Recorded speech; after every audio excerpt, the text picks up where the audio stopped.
Hello မင်္ဂလာပါဒီနေ့ကျမတို့ Hi Korea အကောင့်ဖွင့်နည်းလေးကိုအတူတူ video ရှင်းရှင်း video အတူလေးနဲ့ကြည့်ကြရအောင်ပေါ့နော်တော်တော်များများလည်းသိထားပြီးသားဖြစ်ပေမဲ့လည်းကျမထပ်ပြီးတော့တင်ပြရပါတော့ဆိုတော့အခုလက်တော်မှာပြောနေကြတာ Hi Korea အကောင့်မရှိရင်ပွဲဝမဖြစ်ထားလို့ရှိရင်ကျမတို့အကျိုးကြောင့်ကိစ္စရှိလို့လာဝကောကိုကိုကဗီဇာတက်တန်းတိုးဖို့သွားဖို့လို့အဲ့လိုမျိုးအကျိုးကြောင့်ပေါ့နော်ဆိုတော့ခုဗန်ဝင်ရလုပ်တဲ့အခါမှာ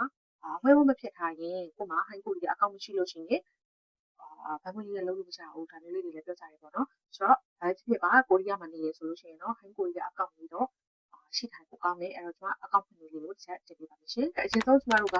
www.highkorea.go.kr ကိုဝင်မယ်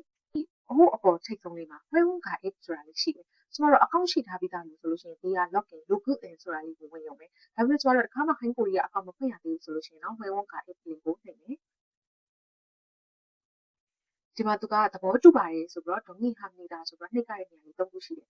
ဒါပေမဲ့ကျမကတစ်ခုချင်းစီမနှိပ်သွားတော့ဘဲနဲ့ဟိုးအောက်ဆုံးလေးကိုဆွဲချလိုက်မယ်ပြီးရင်ဂျွန်းဆဲဒေါငီဆိုတာလေးရှိတယ်အကောင်လုံးကိုသဘောတူပါတယ်ဆိုတဲ့အဓိပ္ပာယ်ပေါ့နော်ဒါလေးကိုအမှန်စစ်လေးနှိပ်ပြီးမယ်ပြီးရင်အောက်မှာ guide ဟာဆိုတာလေးကိုနှိပ်ပြီးဝဲဝန်းလုပ်တဲ့အခါမှာဘယ်ဘက်ကပေါ့နော်ခဲရင်ဝဲဝန်းဆိုတာလေးကိုယူမယ်ဘာလို့လဲဆိုတော့ကျမတို့ဒီ company အနေနဲ့လုပ်ငန်းအနေနဲ့ဝဲဝန်းလုပ်တာမဟုတ်ဘဲနဲ့ကျမတို့ကတဦးတစ်ယောက် person နဲ့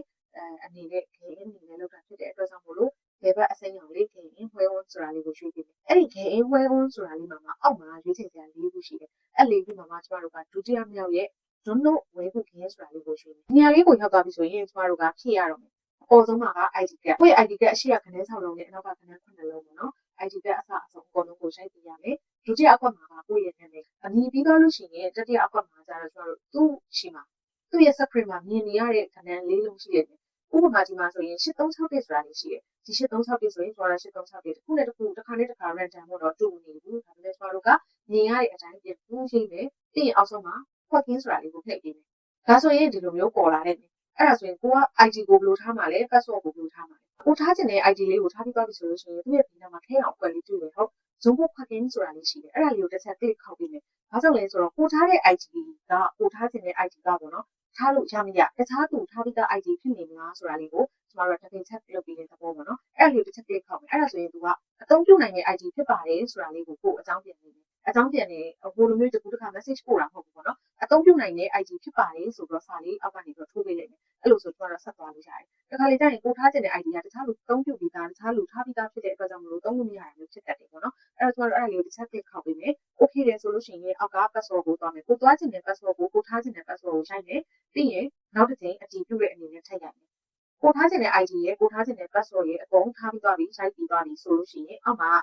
ကျမ sticker လေးနဲ့အုပ်ထားတာကြတော့ကိုယ့်ရဲ့နာမည်ကိုယ့်ရဲ့မွေးသက်တဲ့ဒါတွေက auto ပေါ်နေပြီးသားဘာလို့မျိုးဖြစ်တယ်ဆိုတာမျိုးပေါ့နော်အဲ့ဒါကအောက်မှာပေါ်နေပြီးသားဖြစ်တယ် sticker ရဲ့အောက်မှာက email နဲ့ဖုန်းနံပါတ်လေးရိုက်နှိပ်ပေးမယ်ဒီ email ကကြတော့ကိုလုံးဝမေးလို့မရပါဘူး password တွေပါပြောက်တဲ့အခါကျရင်ဒီ email နဲ့ပြန်ရှာရတာဖြစ်ပါတယ်ပြန်အကွက်လေးကို click ခေါက်မယ်ဒါဆိုလို့ရှိရင်သူကမေးလာမယ်ပေါ့နော်ဒီက Facebook app လုံးပါလားဆိုတော့မေးလာတဲ့အခါကျလို့ရှိရင် plugin ဆိုတာလေးကိုထပ်ပြီးတော့နှိပ်ပေးမယ်အဲ့အခါကျရင်ဒီလိုမျိုးကိုယ့်ရဲ့ ID ကိုအသုံးပြုခြင်းနဲ့ကိုထားထားတဲ့ ID password ဒီတိုင်းလေးပေါ်လာမယ်ပေါ့နော်အဲ့ဒါဆိုလို့ရှိရင်ကိုက Hi Korea account ဖွင့်တာပြီးဆုံးသွားပါပြီအဲ့တော့ကိုကဒီ Hi Korea password ID ကိုတော့မေ့လို့တော့မဖြစ်ဘူးဘာကြောင့်လဲဆိုရင်ကျမတို့ကတစ်ခေါက်ပဲဖွင့်ရှိတဲ့အတွက်ကြောင့်မို့လို့ပြန်ရှာတဲ့အခါကျရင်ကိုယ့်ရဲ့ email တွေပါနေတဲ့ ID တွေ password တွေကိုပြန်ရှာရတာဖြစ်တဲ့အတွက်ကိုက email ရလည်းတစ်ခါဖုန်းထဲမှာ login ဝင်ထားဘူး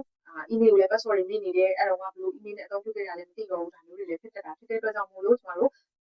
Hi Korea ID နဲ့ password ကိုတော့ note လေးထဲမှာမှတ်ထားပြီးတော့လုံးဝမမြင်ဘူးလို့ပါတယ်